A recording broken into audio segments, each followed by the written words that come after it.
Australia's Prime Minister Anthony Albanese sent condolences after what he called the heartbreaking deaths of 2 crew members in the annual Sydney to Hobart yacht race. Authorities say both crew members have been struck by booms on the sail during a night of exceptionally stormy weather.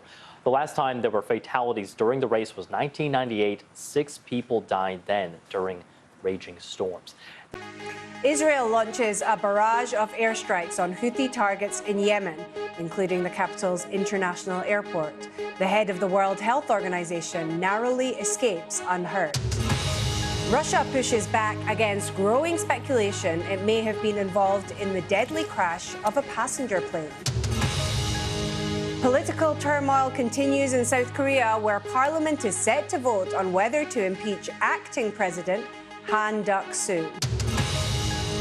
And tributes roll in for the former Indian Prime Minister Manmohan Singh, who has died at the age of 92.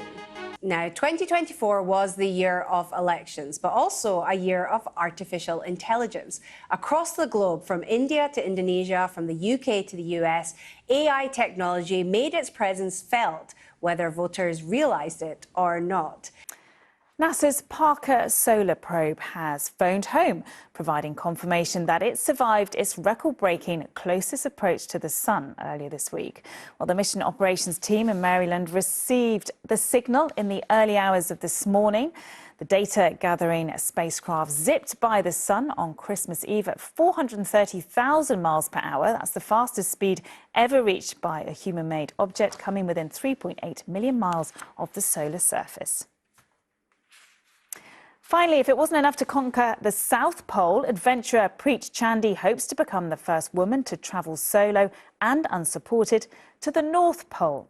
The former army officer, nicknamed Polar Preet, is in training for the challenge, which she hopes to begin in March. The 36-year-old will face temperatures of -50 degrees Celsius for the near 500-mile trek.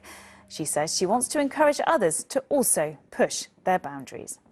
NATO has said it will enhance its military presence in the Baltic Sea after Russia was accused of sabotaging Estonia's main power link in the Gulf of Finland.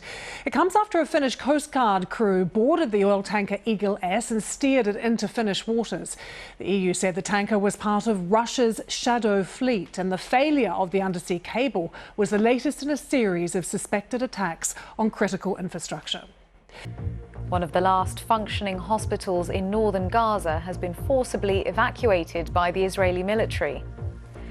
A NASA spacecraft has made history by surviving the closest ever approach to the sun.